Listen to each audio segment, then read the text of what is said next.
Hello and welcome back to GPSC learning विद्यार्थी मित्रों आज આપણે આઈસ મેજિક વીક 6 એટલે કે તારીખ 6/2/2022 થી 12/2/2022 કરંટ અફેર્સની પીડીએફ સમજૂતીનો ભાગ 2 જોઈશું. So without further due let's start the video. સર્વપ્રથમ ટોપિક છે સ્ટેચ્યુ ઓફ ઇક્વાલિટી. વડાપ્રધાન શ્રી નરેન્દ્રભાઈ મોદીએ વસંત પંચમીના પાવન પ્રસંગે 11મી સદીના સંત અને સમાજ સુધારક સંત શ્રી રામાનુજાચાર્યની 216 ફૂટ ઊંચી પ્રતિમાનું અનાવરણ કર્યું છે હૈદરાબાદના મુર્શિદ ગામ ખાતે અને તેને નામ આપવામાં આવ્યું છે સ્ટેચ્યુ ઓફ ઇક્વાલિટી. રામાનુજાચાર્ય છે તેમની 1000મી જન્મ જયંતિ હાલમાં ઉજવણી કરવામાં આવી રહી છે અને આ જે ઉજવણી છે એ 12 દિવસ લાંબી ચાલવાની છે અને આ પ્રતિમાનું જે અનાવરણ કરવામાં આવ્યું છે તે પણ એક આ ઉજવણીનો ભાગ છે. રામાનુજાચાર્યની વાત કરવામાં આવે તો વસુધૈવ કુટુંબકમનો વિચાર તેમના દ્વારા આપવામાં આવ્યો હતો અને તેમના આ વિચારના કારણે ભારત સરકારે તેમની 1000મી જન્મજયંતિ નિમિત્તે સમગ્ર તહેવાર ઉજવવાનું નક્કી કર્યું છે. મુર્શિદલ એ શમશાબાદ મંડળ હેઠળ આવેલું છે અને હૈદરાબાદનું આંતરરાષ્ટ્રીય એરપોર્ટ પણ અહીં જ આવેલું છે. એ તમારે એક્સ્ટ્રા ડેટા આપેલા છે. જે સ્ટેચ્યુ ઓફ ઇક્વાલિટીની વાત કરવામાં આવે તો વિશ્વની બીજા નંબરની ઊંચી બેઠક પ્રતિમા છે. સમાનતાના પ્રતીક તરીકે જોવામાં આવે છે. તેલંગાણા રાજ્યના હૈદરાબાદના મુર્શિદ ખાતે આવેલી છે. 216 ફૂટ અથવા તો 65.8 મીટર ઊંચાઈ ધરાવે છે. તેમાં 5 ધાતુ સોનું, ચાંદી, તાંબુ, પિત્તળ અને જસતનો ઉપયોગ કરવામાં આવ્યો છે બનાવવામાં. આ પ્રતિમા છે એ 54 ફૂટ ઊંચી ઇમારત પર સ્થાપિત છે જેનું નામ છે ભદ્રવેદી. આ રહી ભદ્રવેદી. તેમાં વૈદિક ડિજિટલ લાઇબ્રેરી, આ ભદ્રવેદીની વાત કરીએ છીએ કે તેમાં ડિજિટલ લાઇબ્રેરી, સંશોધન કેન્દ્ર, પ્રાચીન ભારતીય ગ્રંથો, થિયેટર અને શ્રી રામાનુજાચાર્યના અનેક કાર્યોની વિગતો આપતી શૈક્ષણિક ગેલેરીનો પણ સમાવેશ થાય છે. એટલે કે આ ડિફરન્ટ વસ્તુ પણ બનાવવામાં આવ્યું છે, ના કે ખાલી પૂતળું બનાવવામાં આવ્યું છે. પ્રતિમા પાછળ 1000 કરોડનો અંદાજ ખર્ચ થયો છે. પ્રતિમાની કલ્પના કોને દ્વારા કરવામાં આવી હતી તો કે રામાનુજાચાર્ય આશ્રમના સંત શ્રી ચિન્ના જીયર સ્વામીએ તેની વિચાર કર્યો હતો પ્રતિમા બનાવવાનો અને તેનો શિલાન્યાસ પણ તેમના દ્વારા જ કરવામાં આવ્યો હતો. રામાનુજાચાર્યની વાત કરવામાં આવે તો જન્મ 1017માં તમિલનાડુના પેરુબંદર ખાતે થયો હતો. તેમનું જન્મ સમયે નામ હતું લક્ષ્મણ. સંત અને સમાજ સુધારક હતા. તેઓ ઇલિયા પેરુમલ તરીકે પણ જાણીતા હતા, જેનો અર્થ થાય છે તેજસ્વી. તેઓએ સમગ્ર ભારતમાં પ્રવાસ કર્યો હતો અને સમાનતા અને સામાજિક ન્યાયની હિમાયત કરી હતી. તેઓ વેદ અને વેદાંતનો ઊંડો અભ્યાસ કર્યો હતો. તેમના દ્વારા વિશિષ્ટ દ્વૈતવાદનો સિદ્ધાંત આપવામાં આવ્યો હતો, જેમાં તેમણે કહ્યું હતું કે જીવાત્મા અને બ્રહ્મ એક નથી. જીવાત્મા બ્રહ્મનું શરીર છે તથા બ્રહ્મ તેમનો આત્મા છે. એટલે તમે વિશિષ્ટ દ્વૈતવાદ અહીંયા સમજી શકો છો. તેમણે 9 શાસ્ત્રોની રચના કરી જે નવરત્ન તરીકે ઓળખાય છે અને વૈદિક શાસ્ત્રો પર અનેક ભાષ્યોની રચના કરી. ભાષ્યો હોય ને એ કોઈ પણ પર્ટિક્યુલર શું કહેવાય કે ગ્રંથ હોય તેના માટેનું ગહન ચિંતન હોય છે. પછી છે રામાનુજાચાર્યએ વિશિષ્ટ દ્વૈતના સિદ્ધાંત ઉપર એક ભાષ્ય લખ્યું હતું જેને શ્રી ભાષ્ય નામ આપ્યું અને તે હાલમાં શ્રી ભાષ્ય તરીકે ઓળખાય છે. તેમણે વેદાંત સારમ, વેદાંત સંગ્રહમ, વેદાંત દીપક તથા ભગવદ્ ગીતા અને બ્રહ્મસૂત્ર પર પણ ભાષ્ય લખ્યા હતા. તેમના ભક્તિ માર્ગથી પ્રભાવિત થઈને તિરુચેરાપલ્લી જે છે તેના જે જૈન ધર્મી રાજા છે તેને પણ વૈષ્ણવ ધર્મ અપનાવ્યો હતો. તિરુચેરાપલ્લી જે હતું તેનો રાજા જૈન ધર્મી હતો. તેમને રામાનુજાચાર્યથી પ્રભાવિત થઈને વૈષ્ણવ ધર્મ અપનાવવો પડ્યો હતો. પછી શ્રી રામાનુજાચાર્યએ દક્ષિણ ભારતમાં વિષ્ણુનો અવતાર માનવામાં આવે છે. આ પણ એક ઇમ્પોર્ટન્ટ બાબત થઈ જાય છે. હવે વાત કરીશું ઇસરોનું મિશન ચંદ્રયાન 3. ઇસરોએ જાહેરાત કરી છે કે ઓગસ્ટ 2022માં ચંદ્રયાન 3 મિશન લોન્ચ કરવામાં આવશે. આની પહેલા 2008માં 2019માં 2 મિશન લોન્ચ કરવામાં આવી ચૂક્યા છે, જેનું નામ અનુક્રમે ચંદ્રયાન 1 અને ચંદ્રયાન 2 હતા. ચંદ્રયાન 3ની વાત કરવામાં આવે તો તે 2019ના ચંદ્રયાન 2નું અનુવર્તી એટલે કે અનુગામી મિશન છે, જેમાં તેનું મુખ્ય લક્ષ્ય શું હશે તો કે જે વિક્રમ લેન્ડર હતું ચંદ્રયાન 2નું તે લોન્ચ થયા બાદ લેન્ડ નહોતું કરી શક્યું સાઉથ પોલ જે છે ચંદ્રનું ત્યાં. તો આ જે ખામી રહી ગઈ હતી ચંદ્રયાન 2માં એ ખામી કોણ પૂરી કરશે તો કે ચંદ્રયાન 3 મિશન. બરાબર. અમે બધી વાતો એ જ કરી છે કે ભાઈ શું થયું હતું શું નહીં, તમે સૌ જાણો જ છો. થોડું ઘણું વાંચી લેશો તો આઈડિયા આવી જશે. બહુ એમાં ડીપમાં જવાની જરૂર નથી. બેકગ્રાઉન્ડ ખબર હોવી જોઈએ. બેકગ્રાઉન્ડ એવું હતું કે ચંદ્રયાન 2 લોન્ચ કર્યું હતું, તેનું ઓર્બિટર તો ચંદ્રની ઓર્બિટ ઉપર સ્થાપિત થઈ ચૂક્યું હતું, પરંતુ જેમાં વિક્રમ લેન્ડર હતું અને પ્રજ્ઞાન રોવર હતા. હવે લેન્ડ જ ના થાય તો પ્રજ્ઞાન રોવર બહાર ક્યાંથી આવવાનું હતું, એટલે આ સંપર્ક તૂટી ગયો હતો 2.1 લાખ કિમી દૂર જઈને પૃથ્વીથી આપણે શું કહેવાય ચંદ્રયાન 2નો, અને તેના પછી પ્રોજેક્ટ અસફળ કહેવાય. એટલે અસફળતા મેળવી તો સફળતા પણ મળવી જોઈએ, એટલે ચંદ્રયાન 3 લોન્ચ કરવામાં આવ્યું છે. ચંદ્રયાન 2ની વાત કરવામાં આવે તો તારીખ અહીંયા ઇમ્પોર્ટન્ટ છે, ધ્યાન રાખજો કે 22 જુલાઈ 2019ના રોજ ઇસરોએ મિશન ચંદ્રયાન 2 લોન્ચ કર્યું હતું. ક્યાંથી કર્યું હતું તો કે સતીશ ધવન સ્પેસ સેન્ટરના બીજા નંબરના લોન્ચ પેડ ઉપરથી. હવે સતીશ ધવન સ્પેસ સેન્ટર ક્યાં આવેલું છે તો કે આંધ્રપ્રદેશના શ્રીહરિકોટા ખાતે આવેલું છે. આમાં રોકેટ યુઝ કરવામાં આવ્યું હતું GSLV MK3 MK1, સૌથી કદાવર છે અને આધુનિક રોકેટ છે. 7 સપ્ટેમ્બર 2019ની મધરાત્રે 1:52 આ જે ચંદ્રયાન 2 છે તેનું લેન્ડર વિક્રમ જ્યારે ચંદ્રની ધરતીથી ચંદ્રની ધરતીથી 2.1 કિમી દૂર હતું ત્યારે તેની સાથે સંપર્ક કપાઈ ગયો હતો. ચંદ્રની ધરતીની વાત કરી છે, બરાબર છે. આથી ચંદ્રયાન 2 ઇતિહાસ સર્જી શક્યું ન હતું. 3 ભાગમાં વહેંચવામાં આવ્યું હતું ભારતનું ચંદ્રયાન 2 મિશન. એક તો મેં તમને વાત કરી ઓર્બિટર શું કરશે તો કે ઓર્બિટ કરશે કોની તો કે ચંદ્રની. કેટલા કિમી દૂર તો કે 100 કિમી દૂરની કક્ષામાં. પછી લેન્ડરની વાત કરી છે તો કે ચંદ્રયાન 2ના લેન્ડરનું નામ વિક્રમ હતું. ચંદ્રના દક્ષિણ ધ્રુવ પર સફળતાપૂર્વક લેન્ડિંગ કરાવવું તેનો ઓબ્જેક્ટ હતો. પછી રોવર, તો જેવું આ ચંદ્રયાનનું વિક્રમ લેન્ડર દક્ષિણ ધ્રુવ પર સફળતાપૂર્વક લેન્ડિંગ થાય તો તેમાંથી શું બહાર કાઢશું તો કે પ્રજ્ઞાન રોવર. એ શું કરશે તો કે ચંદ્રની ધરતી પર પૃથ્વી માટે સંશોધન કરી શકાય તેવા માટી અને ખડકોના નમૂના એકત્રિત કરશે અને તેના ડેટા પૃથ્વી પર પહોંચાડશે. આ ખડકો લઈને પાછું તો નહોતું આવવાનું, એના ડેટા મોકલવાનું હતું પૃથ્વી ઉપર, બરાબર. આ બધામાંથી જે ખાલી ઓર્બિટર હતું એ જ સ્થાપિત કરવામાં આવ્યું ચંદ્રની આસપાસ. બીજા 2 વસ્તુ નિષ્ફળ ગયા હતા અને એમ કહી શકાય કે 95% જેટલું આ પ્રોજેક્ટ સફળ રહ્યું હતું. પછી વાત કરીએ આપણે GSLV MK3 શું છે તો કે રોકેટ છે, ઇસરો દ્વારા બનાવવામાં આવ્યું છે. 3 ચરણનું રોકેટ છે. આ 3 ચરણના રોકેટમાં પહેલા ચરણમાં 2 નક્કર ઇંધનવાળા ચેમ્બર છે. પછી બીજા ચરણમાં રોકેટમાં તરલ ઇંધન વાયુ પ્રદોકણ છે અને ત્રીજા ચરણમાં ક્રાયોજેનિક એન્જિન છે.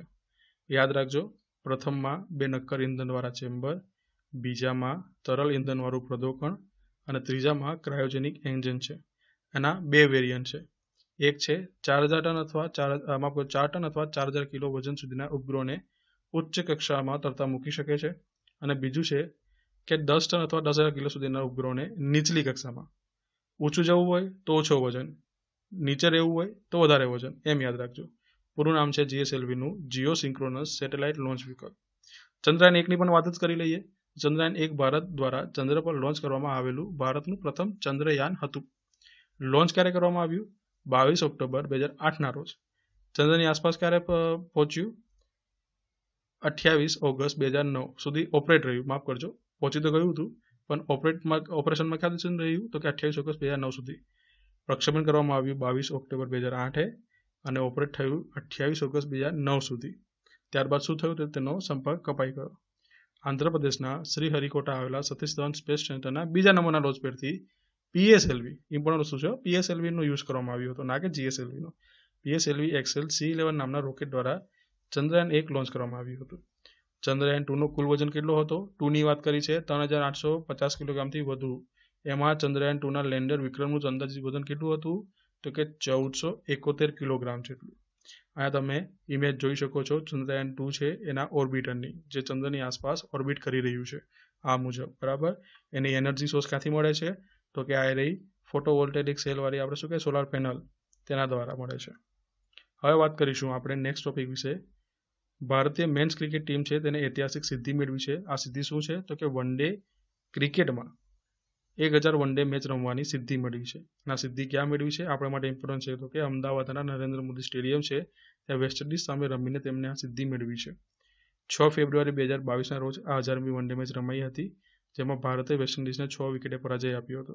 ભારતની તનય જે મેચ ટીમ છે એના તનય ફોર્મેટના કેપ્ટન છે રોહિત શર્મા, ના કે વન ડે કે T20. ટેસ્ટ ટીમના પણ બની ચૂક્યા છે. આજની તારીખ કઈ છે તો કે 24/2/2022ની વાત કરું છું. મેન્સ ટીમના મુખ્ય કોચ રાહુલ દ્રવિડ છે. વન ડેમાં સૌથી મેચ રમવાની યાદી છે તેમાં પ્રથમ ક્રમે તો ભારત થયું, બીજા ક્રમે છે ઓસ્ટ્રેલિયા અને ત્રીજા ક્રમે છે પાકિસ્તાન. તમે ટીમ ઇન્ડિયાને જોઈ શકો છો. નેક્સ્ટ ટોપિકની વાત કરીએ. સંગીતની દુનિયાનો એક યુગ સમાપ્ત, સ્વર કોકિલા સુગ્નશ્રી લતા મંગેશકરનું નિધન. તેમનું નિધન 6 ફેબ્રુઆરી 2022ના રોજ થયું છે અને તેમની ઉંમરની વાત કરવામાં આવે તો 92 યર્સના તેઓ થયા હતા. સૂરજના સોનેરી કિરણોનો આભા પ્રગટાવે તે સમયે જ ભારતમાં સુર અને સંગતનો યુગ સર્જનાર કોકિલ કંઠી વિશ્વ પ્રસિદ્ધ પાર્શ્વ ગાયિકા સુગ્નશ્રી લતાજીના સંગીતમય સુરના એક યુગનો અસ્ત થયો છે.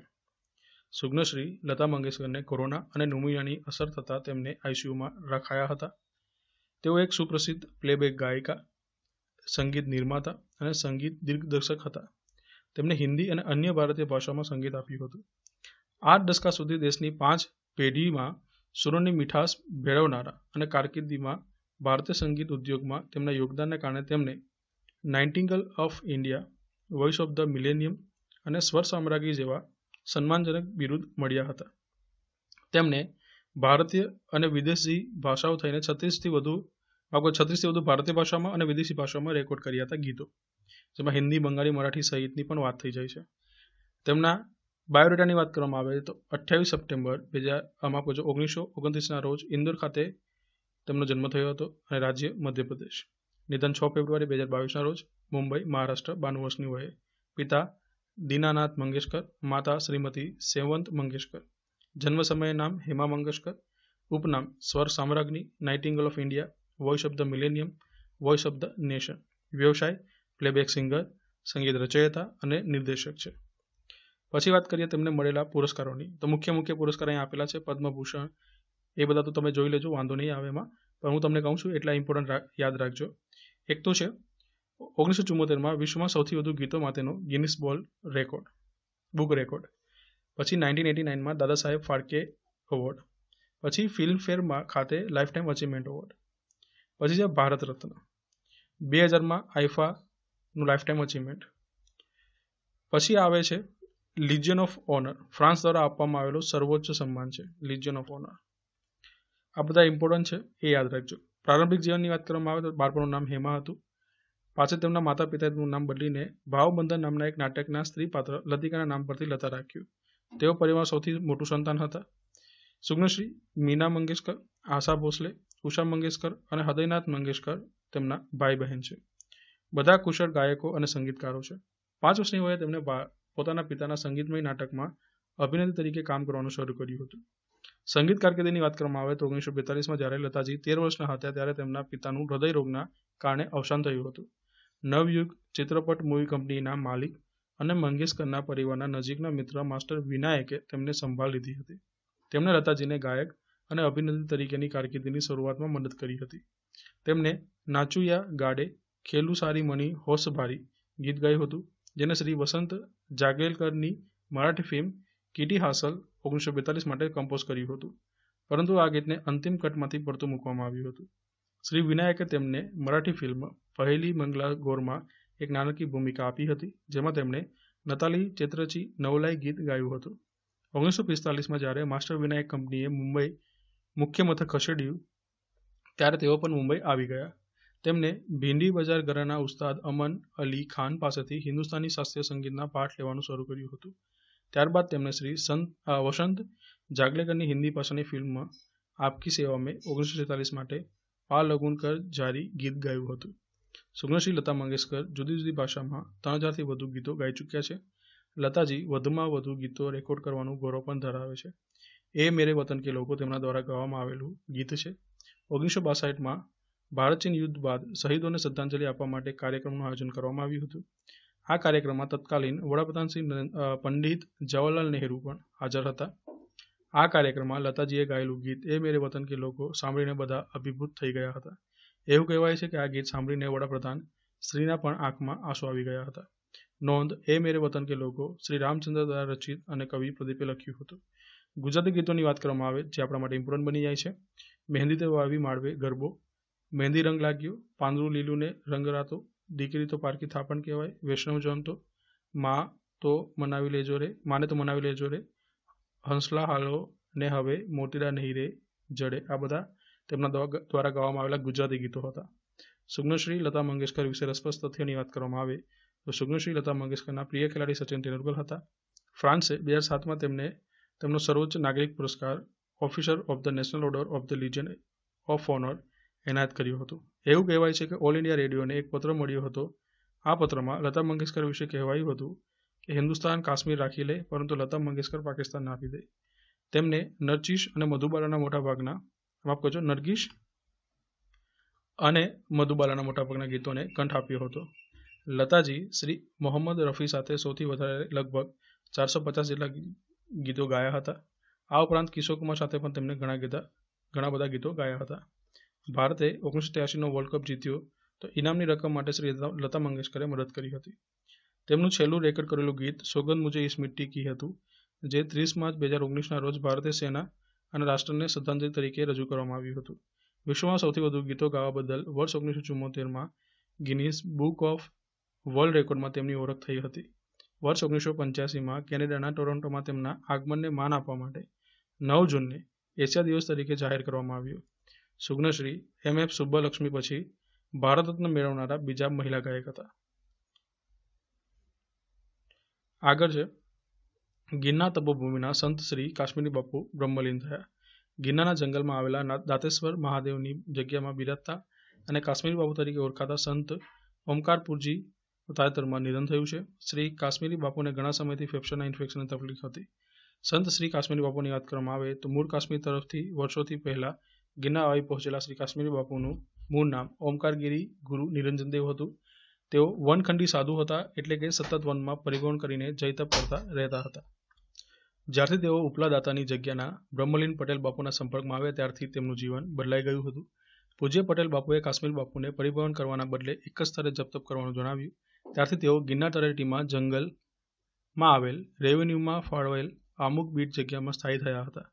બાપુએ અહીં વન્ય પ્રાણીઓ વચ્ચે વર્ષોથી જપ તપ કર્યું હતું. ત્યારબાદ દત્ત અને દાતર સાથેના તેમના લગાવને લઈને અહીં દાતેશ્વર મહાદેવની મંદિરની સ્થાપના કરવામાં આવી હતી. નેક્સ્ટ ટોપિક છે કે અંડર-19 ક્રિકેટ વર્લ્ડ કપ 2022માં ભારતનો વિજય. 14 જાન્યુઆરીથી 5 ફેબ્રુઆરી 2022 દરમિયાન વેસ્ટ ઇન્ડિઝમાં અંડર-19 ક્રિકેટ વર્લ્ડ કપ 2022નું આયોજન થયું હતું.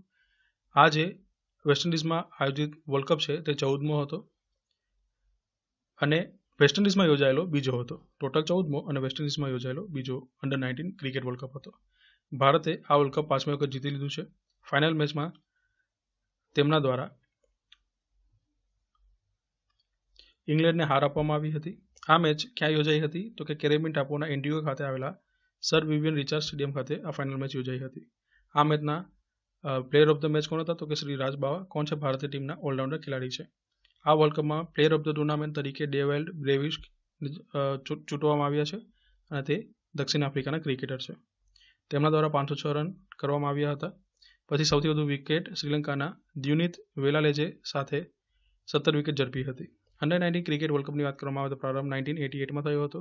1998થી દર 2 વર્ષે આ વર્લ્ડ કપ યોજાય છે. 14 વખત આ વર્લ્ડ કપનું આયોજન થયું છે. ભારતે તેમાં સૌથી વધુ 5 વખત, બીજા ક્રમે ઓસ્ટ્રેલિયા 3 વખત તેને જીત્યું છે. આ અગાઉ 2020માં દક્ષિણ આફ્રિકામાં યોજવામાં આવેલા વર્લ્ડ કપમાં ભારતનો પરાજય થયો હતો અને બાંગ્લાદેશ વર્લ્ડ કપ જીતી લીધું હતું. વર્ષ 2022ના અંડર-19 ક્રિકેટ વર્લ્ડ કપના ભારતીય ક્રિકેટ ટીમના કેપ્ટન કોણ છે તો કે યશ ધુલ છે. આગળ છે કે પરમ પ્રવેગ સુપર કોમ્પ્યુટર. બેંગ્લોર સ્થિત ઇન્ડિયન ઇન્સ્ટિટ્યૂટ ઓફ સાયન્સ IISCએ નેશનલ સુપર કોમ્પ્યુટિંગ મિશન હેઠળ નવીનતમ સુપર કોમ્પ્યુટર પરમ પ્રવેગ નામના સુપર કોમ્પ્યુટરને ઇન્સ્ટોલ અને કમિશન કરવાની જાહેરાત કરી છે. પરમ પ્રવેગ સુપર કોમ્પ્યુટરની વાત કરવામાં આવે તો ઇન્ડિયન ઇન્સ્ટિટ્યૂટ ઓફ સાયન્સ અનુસાર પરમ પ્રવેગ એ ભારતના સૌથી શક્તિશાળી સુપર કોમ્પ્યુટર્સમાંનું એક છે. પરમ પ્રવેગ સુપર કોમ્પ્યુટરની કુલ સુપર કોમ્પ્યુટિંગ ક્ષમતા 3.3 પેટાફ્લોપની છે. એક પેટાફ્લોપ અથવા તો 1015 ઓપરેશન પ્રતિ સેકન્ડની સમકક્ષ. આ સિસ્ટમ વિવિધ સંશોધન અને શૈક્ષણિક કાર્યોની શક્તિ આપશે તેવી અપેક્ષા રાખવામાં આવી છે. આ સુપર કોમ્પ્યુટર એ ઉચ્ચ પ્રદર્શન કોમ્પ્યુટિંગ વર્કની સિસ્ટમનો સુપર કોમ્પ્યુટર ભાગ છે. સિસ્ટમ એ વિજાતીય નોડ્સનું મિશ્રણ છે જેમાં CPU નોડ્સ માટે ઇન્ટેલ ઝિયોન કેસ્કેડ લેક પ્રોસેસરનો સમાવેશ થાય છે. પરમ પ્રવેગ સુપર કોમ્પ્યુટરને centre for development of advance computing એટલે કે CDEC દ્વારા ડિઝાઇન કરવામાં આવ્યું છે. આ સિસ્ટમ બનાવવા માટે ઉપયોગમાં લેવામાં આવતા મોટાભાગના ઘટકો ભારતમાં CDEC દ્વારા વિકસિત સ્વદેશી સોફ્ટવેર સ્ટેક સાથે ઉત્પાદિત અને એસેમ્બલ કરવામાં આવ્યા છે. નોંધનીય છે કે નેશનલ સુપર કોમ્પ્યુટિંગ મિશનનું સંચાલન વિજ્ઞાન અને ટેકનોલોજી વિભાગ અને ઇલેક્ટ્રોનિક્સ અને માહિતી ટેકનોલોજી મંત્રાલય દ્વારા કરવામાં આવે છે. CDEC તથા IISC બેંગ્લોર દ્વારા તેને અમલમાં મૂકવામાં આવ્યા છે. હવે વાત કરીશું જવાહરલાલ નહેરુ યુનિવર્સિટીના પ્રથમ મહિલા વાઇસ ચાન્સલર શાંતિશ્રી ધુલીપુડી પંડિત.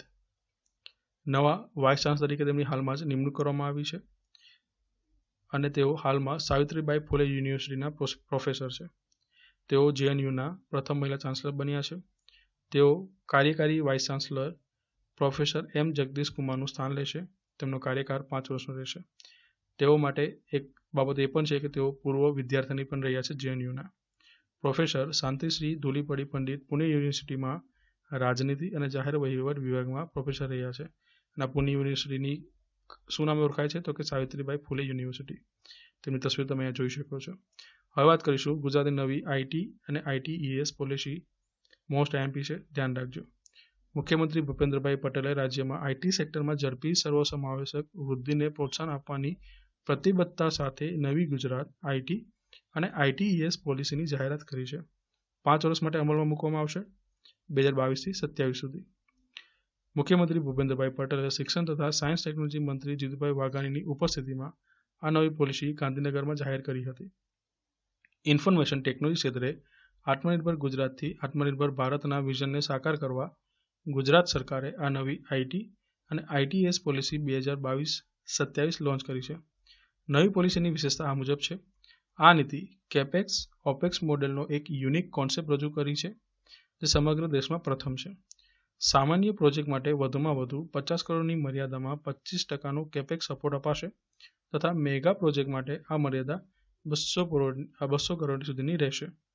દર વર્ષે 20 કરોડ સુધીના સામાન્ય પ્રોજેક્ટ માટે અને દર વર્ષે ₹40 કરોડના મેગા પ્રોજેક્ટ માટે 15% ઓપેક્સ સપોર્ટ આપવામાં આવશે. કેપેક્સની વાત કરવામાં આવે તો કેપિટલ એક્સપેન્ડિચર છે અને ઓપેક્સ છે ઓપરેશનલ એક્સપેન્ડિચર. કેપેક્સ જ્યારે કોઈ સંસ્થા સ્થાપિત કરવામાં આવે છે ત્યારે મૂકવામાં આવે છે અને જ્યારે તે સંસ્થા કાર્યકારી થઈ જાય ત્યારે તેના ઓપરેશન માટે જે કોસ્ટ થાય છે અથવા એક્સપેન્ડિચર થાય છે તેને ઓપેક્સ કહેવામાં આવે છે. હવે રાજ્યમાં IT રોજગારને વેગ આપવાના પ્રયાસ રૂપે ગુજરાત સરકારે પોલિસીમાં 2 વિશેષ પ્રોત્સાહનો એટલે કે ઇન્સેન્ટિવ સમાવેશ કર્યા છે. પહેલું ઇન્સેન્ટિવ આ મુજબ છે. એમ્પ્લોયમેન્ટ જનરેશન ઇન્સેન્ટિવ, જે પ્રતિ કર્મચારી ₹60,000 સુધી હશે. પછી બીજું ઇન્સેન્ટિવ આ રીતે છે કે આત્મનિર્ભર ગુજરાત રોજગાર સહાય દ્વારા એમ્પ્લોયરના EPF યોગદાનનું 100% સુધીનું વળતર. પછી ₹5 કરોડ સુધીની ટર્મ લોન પર 7% લેખે વ્યાજની ચૂકવણી માટે સહાય આપવામાં આવશે. તમામ પાત્ર IT અને ITES એકમોને 100% ઇલેક્ટ્રિસિટી ડ્યુટીનું વળતર આપવામાં આવશે. IT ઉદ્યોગ માટે તૈયાર કુશળ પ્રતિભાનો અગ્રણી સ્ત્રોત બનાવવાના ઉદ્દેશ સાથે ગુજરાત AI સ્કૂલ અથવા AI સેન્ટર ઓફ એક્સલન્સની સ્થાપના કરવામાં આવશે. કૌશલ્ય વિકાસ માટે સ્નાતક વિદ્યાર્થીઓ અને કાર્યકારી વ્યવસાયિકોને અભ્યાસક્રમની ફી પેટે ડાયરેક્ટ બેનિફિટ ટ્રાન્સફર દ્વારા વ્યક્તિ દીઠ મહત્તમ ₹50,000 સુધીની નાણાકીય સહાય આપવામાં આવશે. ડિજિટલ સાક્ષરતામાં સુધારો કરવા અને માહિતી ટેકનોલોજીની જાગૃતિ વધારવા માટે શાળાના બાળકો અને સામાન્ય જનતાને લક્ષ્ય બનાવી મોટા પાયે માહિતી શિક્ષણ અને સંચાર એટલે કે IEC કાર્યક્રમો કરવામાં આવશે. ₹100 કરોડ સુધીના કેપેક્સ સપોર્ટ માટે IT શહેરો અથવા ટાઉનશીપના વિકાસને પ્રોત્સાહન અને નિયમનકારી અને FCI ધોરણોમાં છૂટછાટ આપવી તેવી બાબતો પણ તેમાં સમાવેશ કરવામાં આવી છે. કોઈપણ IT કંપની રાજ્યમાં તેમની IT કામગીરીને ઝડપી રીતે કરી શકે તે માટે વિશ્વકક્ષાની સહાયકારી જગ્યાઓના નિર્માણની સુવિધા આપી તે પણ આ પોલિસીનો ભાગ છે. સરકારની સુવિધાયુક્ત ઇન્ફ્રાસ્ટ્રક્ચર યોજના હેઠળ સ્થપાયેલી IT કંપનીઓને દર મહિને 10,000 પ્રતિ સીટ સુધી 50% લેખે ભાડા સબસિડી પણ આપવામાં આવશે. ક્લાઉડ ટેકનોલોજીના મહત્વને ઓળખીને સરકારે ક્લાઉડ ઇન્ફ્રાસ્ટ્રક્ચરમાં સુધારો કરવા માટે નોંધપાત્ર પગલાં લીધા છે, જેમાં પ્રથમ છે ડેટા સેન્ટર. તેના માટે ₹150 કરોડ સુધી 25%નો કેપેક્સ સપોર્ટ આપવામાં આવશે અને 5 વર્ષના સમયગાળા માટે ₹1 પ્રતિ યુનિટની પાવર ટેરિફ જેટલો લાભ આપવામાં આવશે. કેબલ લેન્ડિંગ સ્ટેશન બીજું છે. ₹20 કરોડ સુધી 25% કેપેક્સ સપોર્ટ આપવામાં આવશે અને 5 વર્ષના સમયગાળા માટે ₹1 પ્રતિ યુનિટની પાવર ટેરિફ સબસિડી આપવામાં આવશે. કેપેક્સ ઓપેક્સ મેં તમને સમજાવી દીધું છે શું છે. રોજિંદા ખર્ચ છે અને કેપેક્સ છે શરૂઆતી ખર્ચ. ઓપેક્સ રોજિંદુ ખર્ચ છે અને કેપેક્સ છે શરૂઆતી ખર્ચ. આગળ વધીએ.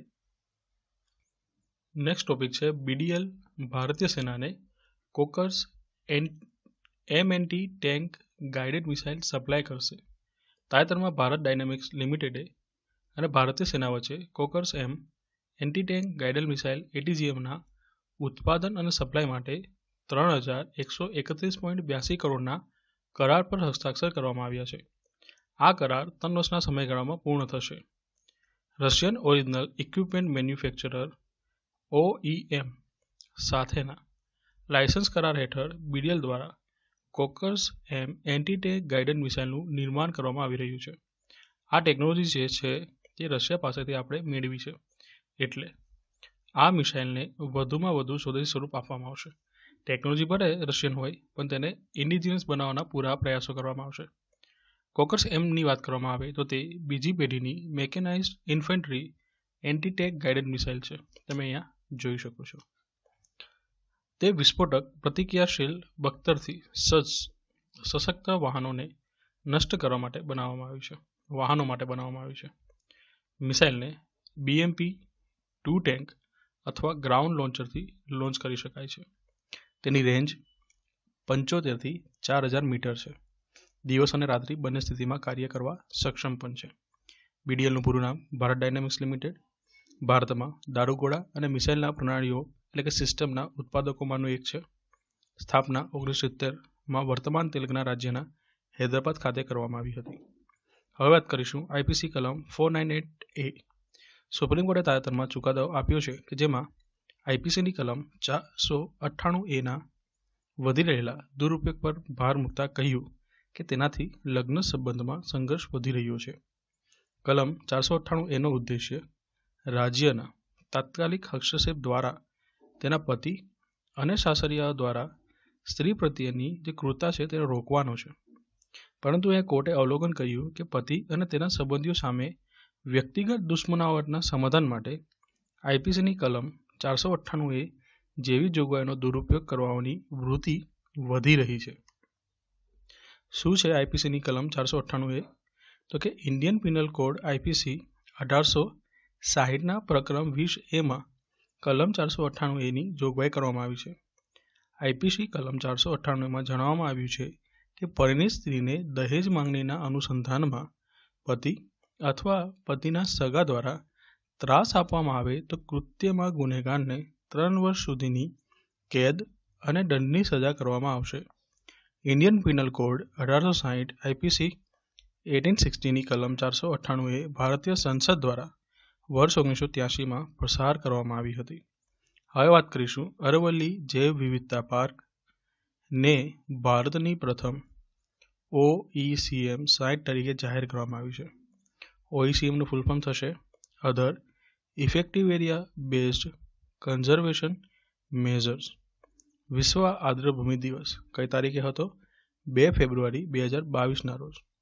આ દિવસે અરવલ્લી જૈવ વિવિધતા પાર્ક અરવલ્લી બાયોડાયવર્સિટી પાર્ક ને પ્રથમ other effective area based conservation measures site તરીકે જાહેર કરવામાં આવ્યું છે. OECM શું છે? તો કે તે IUCN દ્વારા આપવામાં આવે છે અને તે IUCN દ્વારા આપવામાં આવતો એક ટેગ છે. એ IUCNનું ફૂલ ફોર્મ થશે International Union for Conservation of Nature. ટૂંકમાં યાદ રાખજો કે IUCN દ્વારા OECM ટેગ આપવામાં આવે છે. એક જાતનો ટેગ છે. IUCN મુજબ OECM સાઇટ સુરક્ષિત નથી, તે જૈવિકતામાં સમૃદ્ધ છે. અહીંયા શું કહેવા માંગે છે કે આ જે સાઇટો હોય છે તે જૈવ વિવિધતામાં પણ સમૃદ્ધ તો હોય છે પણ તેમની સુરક્ષા માટેના જે પ્રયાસો છે તે એટલા પૂરતા નથી.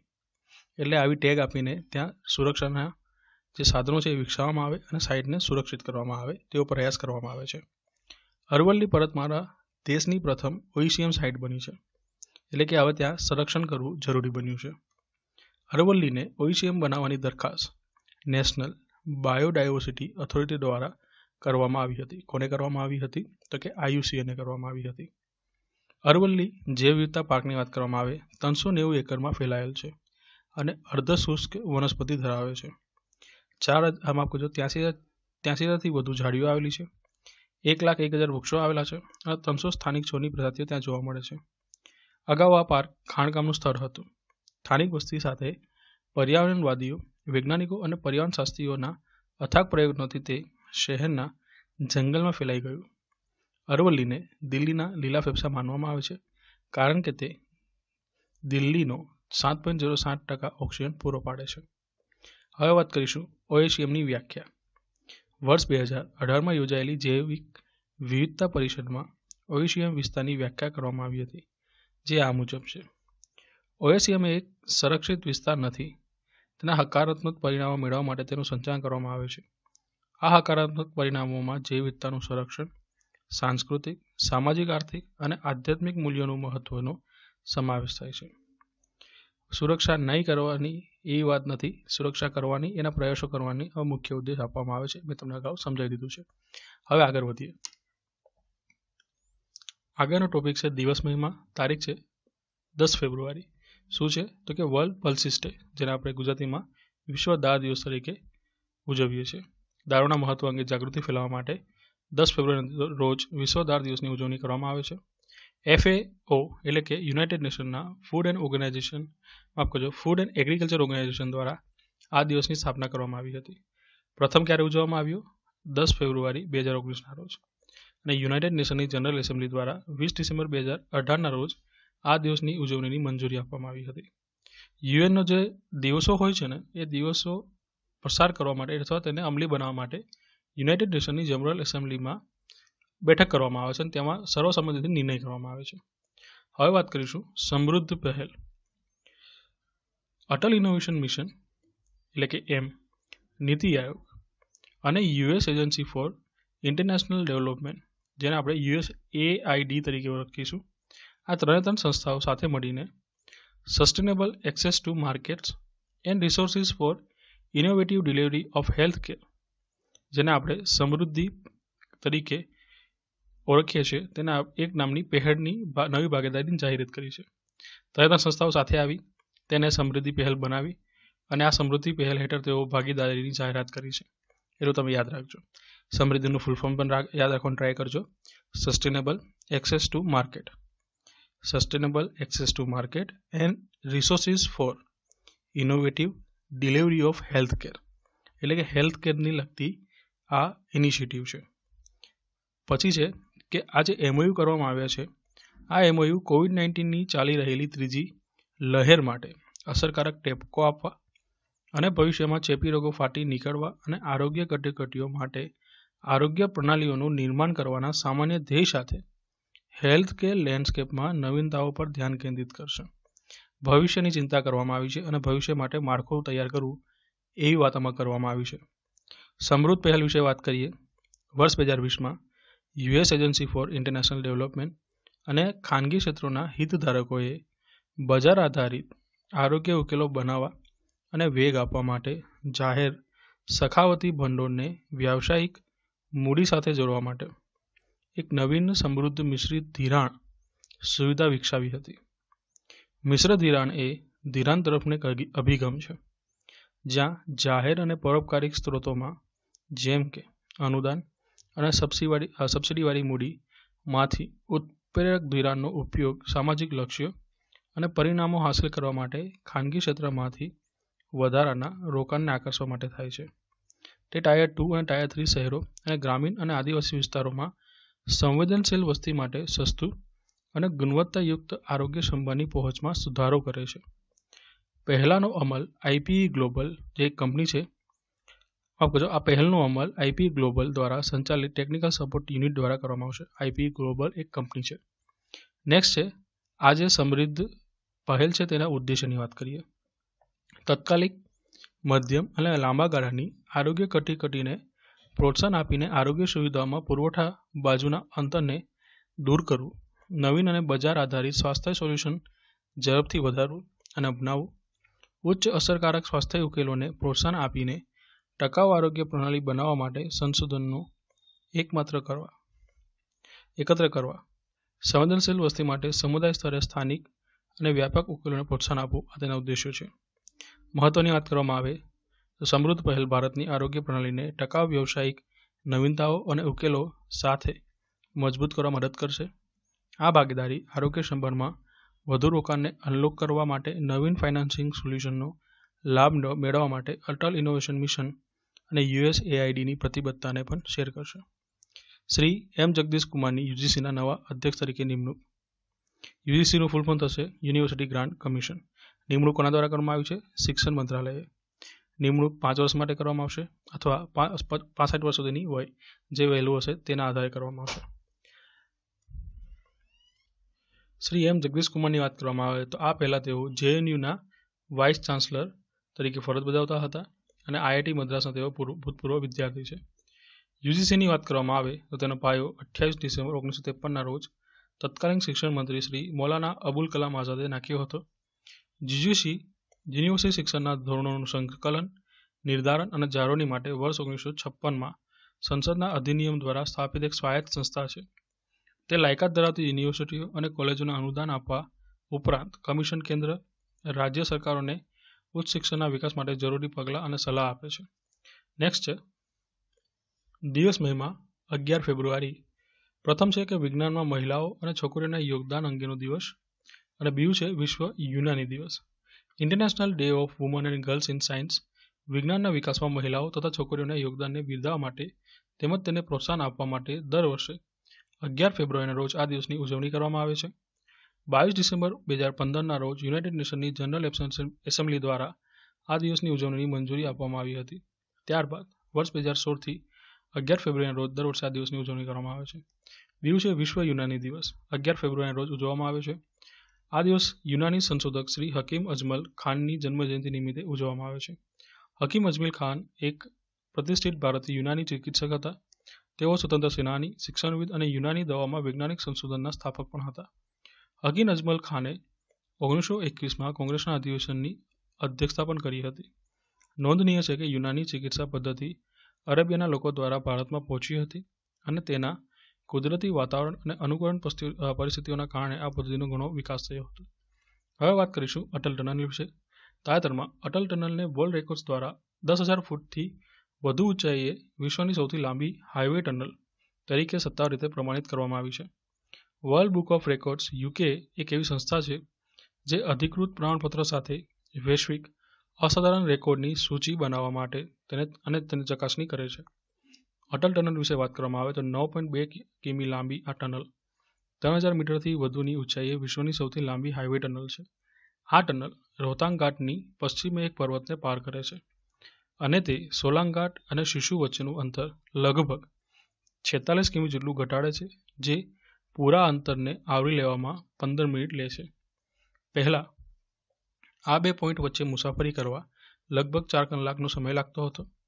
આ ટનલથી મનાલી અને લેહ વચ્ચેના અંતરમાં 46 કિમીનો ઘટાડો થયો છે, જેના કારણે પરિવહન ખર્ચમાં પણ કરોડો રૂપિયાની બચત થઈ છે. આ ઉપરાંત આ ટનલના નિર્માણથી હિમાચલ પ્રદેશ અને લદ્દાખના અંતરિયાળ વિસ્તારમાં બારે માસ રોડ કનેક્ટિવિટી ઉપલબ્ધ થશે. નોંધનીય છે કે શિયાળાની ઋતુ દરમિયાન લગભગ આ વિસ્તાર બરફથી ઢંકાયેલો રહેતો, જેના કારણે વિસ્તારનો સંપર્ક દેશના અન્ય ભાગોથી કપાઈ જતો હતો. આ ટનલ પહેલા રોહતાંગ ટનલ તરીકે ઓળખાતી હતી. ભારતના પૂર્વ વડાપ્રધાન શ્રી અટલ બિહારી વાજપેયીને 3 જૂન 2000ના રોજ આ ટનલનો બનાવવાનો નિર્ણય કર્યો. આથી શ્રી અટલ બિહારી વાજપેયીના નામ પરથી આ ટનલને અટલ ટનલ નામ આપવામાં આવ્યું છે.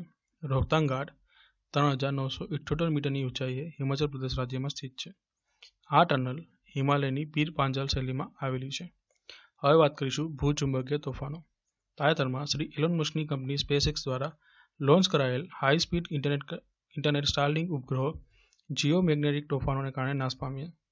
આ ઘટનાના એક દિવસ પહેલા જ આ ઉપગ્રહો લોન્ચ કરવામાં આવ્યા હતા. સ્ટારલિંકે 49 ઉપગ્રહો લોન્ચ કર્યા હતા, જેમાંથી 40 ઉપગ્રહો જીઓમેગ્નેટિક તોફાનમાં ફસાઈ ગયા હતા. જો કે અવકાશમાં કાટમાળના નિર્માણને ટાળવા માટે આ ઉપગ્રહોને પૃથ્વીના વાતાવરણમાં પુનઃપ્રવેશ કરતી વખતે બળી જાય એ રીતે ડિઝાઇન કરવામાં આવ્યા છે. જીઓમેગ્નેટિક તોફાનો શું છે? જીઓમેગ્નેટિક તોફાનોને ચુંબકીય તોફાનો તરીકે પણ ઓળખવામાં આવે છે. જીઓમેગ્નેટિક તોફાનો એ ચુંબકીય પ્લાઝમા છે, જે ખૂબ જ ઝડપે સૌર સપાટી પરથી બહાર નીકળે છે. તેઓ ચુંબકીય ઉર્જાના નિષ્કર્ષણ દરમિયાન આવે છે, તે સનસ્પોટ એટલે કે સૂર્ય પરના અંધારિયા ક્ષેત્રો સાથે સંકળાયેલા છે. આ તોફાન થોડી મિનિટો અથવા કલાકો સુધી ટકી શકે છે. આ તોફાનો સૌર પવનમાં ભિન્નતાથી પરિણમે છે, જે પૃથ્વીના મેગ્નેટોસ્ફિયર, પ્લાઝમા અને તેના વાતાવરણના પ્રવાહમાં મોટા ફેરફારનું કારણ બને છે. ચુંબકીય તોફાનનું કારણ સંભવત સૌર કોરોનલ માસ ઇન્જેક્શન એટલે કે CME અથવા સૌર કોરોનાના કેન્દ્રમાંથી ઉદ્ભવતા હાઈ સ્પીડ સોલાર વિન્ડ કરંટનો કો-રોટેટિંગ ઇન્ટરજેક્શન રીજન છે, CIR છે. જીઓમેગ્નેટિક તોફાનો પૃથ્વી પર કેવી રીતે અસર કરે છે? પ્રથમ છે અવકાશ અને હવામાન પર. તમામ સૌર જ્વાળાઓ પૃથ્વી સુધી પહોંચતી નથી, પરંતુ સૌર જ્વાળાઓ તોફાન, સૌર ઉર્જાયુક્ત કણો, હાઈ સ્પીડ સોલાર વિન્ડ્સ અને કોરોનલ માસ ઇન્જેક્શન પૃથ્વી નજીક અવકાશમાં અને ઉપરના વાતાવરણમાં અવકાશના હવામાનને અસર કરી શકે છે. પછી વાત કરીશું બીજું અવકાશ આધારિત સેવાઓના સંચાલન પર. તો સૌર તોફાનો જીપીએસ, રેડિયો અને સેટેલાઇટ સંચાર જેવી અવકાશ સેવાઓના સંચાલનને પણ અસર કરી શકે છે. એરક્રાફ્ટ ફ્લાઇટ, પાવર ગ્રીડ અને અવકાશ સંશોધન કાર્યક્રમોને અસુરક્ષિત બનાવે છે. તેવું છે મેગ્નેટોસ્ફિયરમાં સંભવિત સમસ્યા. લાખો માઇલ પ્રતિ કલાકની ઝડપથી મુસાફરી કરતા દ્રવ્યોમાંથી કોરોનલ માસ ઇન્જેક્શન એટલે કે CME સંભવિત રીતે મેગ્નેટોસ્ફિયરમાં વિક્ષેપ ઉત્પન્ન કરે છે, જે પૃથ્વીની આસપાસ રક્ષાત્મક કવચ છે. સ્પેસવોક્સ પર અવકાશયાત્રીઓ પૃથ્વીના રક્ષાત્મક વાતાવરણની બહાર સૌર કિરણોત્સર્ગી સંભવિત સ્વાસ્થ્ય જોખમોનો સામનો કરે છે. પછી છે આગાહી. તેની આગાહી કઈ રીતે કરી શકીએ? તો કે સૌર ભૌતિકશાસ્ત્રીઓ અને અન્ય વૈજ્ઞાનિકો સામાન્ય રીતે સૌર તોફાનો અને સૌર પ્રવૃત્તિની આગાહી કરવા માટે કમ્પ્યુટર મોડેલનો ઉપયોગ કરે છે. વૈજ્ઞાનિકોના મતે વર્તમાન કમ્પ્યુટર મોડેલ તોફાનોના સમય અને ગતિની આગાહી કરવા સક્ષમ છે, પરંતુ તેઓ હજુ પણ તોફાનની રચના અને દિશાની આગાહી કરી શકતા નથી. આ પહેલા પણ ઘણા સૌર તોફાનો આવ્યા છે. 1859, 1921 અને 1989માં વિશ્વમાં સૌથી ગંભીર સૌર તોફાનો આવ્યા હતા. 1859ના જીઓમેગ્નેટિક તોફાનને કેરિંગ્ટન હરિકેન તરીકે ઓળખવામાં આવે છે. તે અત્યાર સુધીનું સૌથી મોટું જીઓમેગ્નેટિક તોફાન હતું. કોરોનલ માસ ઇન્જેક્શન સૂર્યની સપાટી પરથી સૌથી મોટા ઇન્જેક્શન પૈકીનું એક છે અને તેમાં 1 અબજ ટન દ્રવ્યનો સમાવેશ થાય છે, જે કલાકના કેટલાક મિલિયન માઇલની ઝડપે અવકાશમાં પ્રવેશ કરે છે. તે આંતરગ્રાહ્ય માધ્યમથી આગળ વધે છે અને તેના માર્ગમાં આવતી કોઈપણ વસ્તુને અસર કરવાની ક્ષમતા ધરાવે છે, પછી તે ગ્રહ હોય કે અવકાશ યાન હોય. હવે વાત કરીશું ઓપરેશન આહટ. તાજેતરમાં રેલવે પ્રોટેક્શન ફોર્સ દ્વારા માનવ તસ્કરીને રોકવા માટે દેશવ્યાપી અભિયાન શરૂ કરવામાં આવ્યું, જેને ઓપરેશન આહટ નામ આપવામાં આવ્યું છે. નેશનલ ક્રાઇમ રેકોર્ડ બ્યુરો દર વર્ષે સરેરાશ માનવ તસ્કરીના લગભગ 2200 કેસ નોંધે છે. ઓપરેશન આહટની વાત કરવામાં આવે તો ભારતીય રેલવે દરરોજ 23 મિલિયનથી વધુ કોરોના મહામારી પહેલાની વાત કરી છે મુસાફરીનું પરિવહન કરે છે. તે માટે તેમાં મોટી સંખ્યામાં મહિલાઓ અને બાળકોના હેરફેરના શંકાસ્પદો સાથે સૌથી મોટું અને સૌથી વિશ્વસનીય વાહક છે. ઓપરેશન આહટ હેઠળ તમામ લાંબા અંતરની ટ્રેનો માર્ગો પર વિશેષ ટીમો તૈનાત કરવામાં આવશે, જેમાં પીડિતોને, ખાસ કરીને મહિલાઓ અને બાળકોને તસ્કરોના ચુંગલમાંથી બચાવવા પર ધ્યાન કેન્દ્રિત કરવામાં આવશે. આ ઓપરેશન હેઠળ RPF લીડ્સ એકત્રિત કરશે અને તેને મેચ કરશે, તેનું વિશ્લેષણ કરશે તથા રૂટ, પીડિત સ્ત્રોત, ગંતવ્ય સ્થાન, લોકપ્રિય ટ્રેનોની માહિતી વગેરે એકત્રિત કરવામાં આવશે. RPF ઓપરેશનમાં તેની તમામ ગુપ્ત માહિતીનો ઉપયોગ કરશે. આ ઉપરાંત એકત્ર કરેલી માહિતીઓ અન્ય કાયદા અમલીકરણ એજન્સીઓ સાથે શેર કરવામાં મદદ કરશે. RPF આ ખતરાને રોકવામાં સ્થાનિક પોલીસને મદદ કરવા માટે સમગ્ર રાજ્યોમાં સેતુ તરીકે કામ કરશે. આ ઉપરાંત નેપાળ, બાંગ્લાદેશ અને મ્યાનમારની સરહદે આવેલા જિલ્લાઓમાંથી આવતી ટ્રેનો પર વધુ ધ્યાન કેન્દ્રિત કરીને માનવ તસ્કરીની ડિજિટલ પદ્ધતિઓ શોધવા માટે સાયબર સેલ દ્વારા વેબ સોશિયલ મીડિયાનો ઉપયોગ કરવામાં આવશે. માનવ તસ્કરીની વાત કરીએ. માનવ તસ્કરી, જેને વ્યક્તિઓની હેરફેર તરીકે પણ ઓળખવામાં આવે છે.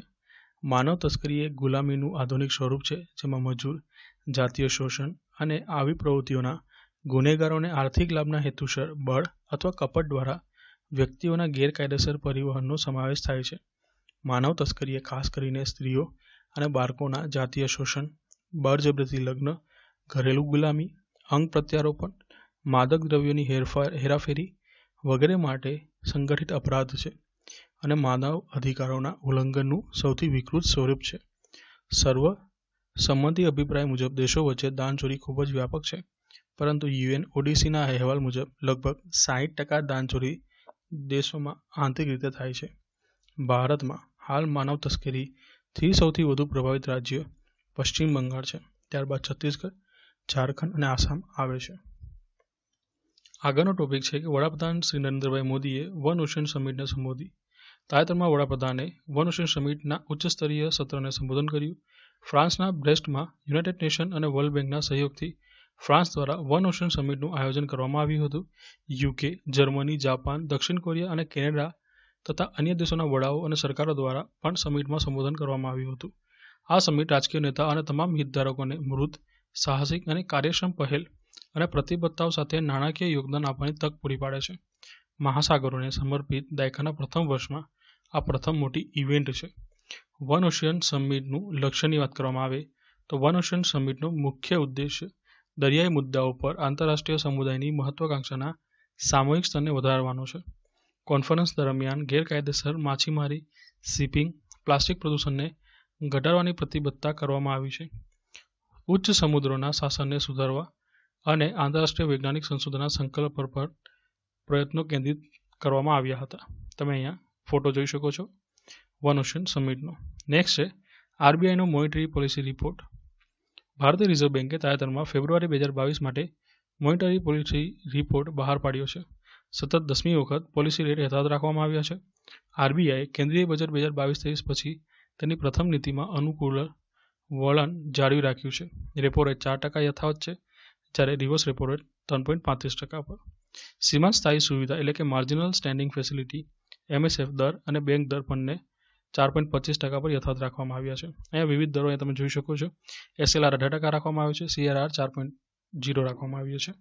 બાકી બધા ડેટાની આપણે વાત કરી ગયા છે. હવે રિઝર્વ બેંક જે દરે અન્ય બેંકોને ધિરાણ કરે છે તે દરને શું કહે છે તો કે રેપો રેટ. જ્યારે રિઝર્વ બેંક અન્ય બેંકો પાસેથી જે ધિરાણ લે છે તે દરને રિવર્સ રેપો રેટ કહેવાય. CRનું ફૂલ ફોર્મ થશે ક્રેશ રિઝર્વ રેશિયો, SLRનું સ્ટેચ્યુટરી લિક્વિડિટી રેશિયો અને MSFનું પૂરું નામ થશે marginal standing facility. Monetary policy રિપોર્ટની વાત કરવામાં આવે તો આરબીઆઈની મોનેટરી પોલિસીની કમિટી MPC દ્વારા મોનેટરી પોલિસી રિપોર્ટ પ્રકાશિત કરવામાં આવે છે. મોનેટરી પોલિસી એક એવી પ્રક્રિયા છે કે જેના દ્વારા દેશમાં ભાવની સ્થિરતા જાળવવા અને ઉચ્ચ આર્થિક વૃદ્ધિ હાંસલ કરવા માટે વ્યાજ દરના નિયંત્રણ દ્વારા અર્થતંત્રમાં નાણાંના પુરવઠાને નિયંત્રિત કરવામાં આવે છે. ભારતમાં મોનેટરી પોલિસીની સમીક્ષા માટે મોનેટરી પોલિસી કમિટીની રચના કરવામાં આવી છે. આરબીઆઈના ગવર્નર આ કમિટીના અધ્યક્ષ હોય છે. સો વિદ્યાર્થી મિત્રો, આપણે વીક 6 ના PDF સમજૂતીનો ભાગ 2 જોઈ ગયા. વિડીયો પસંદ કરે તો લાઈક અને શેર કરવાનું ભૂલશો નહીં. મળીએ આવતા વિડીયો લેક્ચરમાં. ત્યાં સુધી કીપ લર્નિંગ અને ગોડ બ્લેસ યુ ઓલ.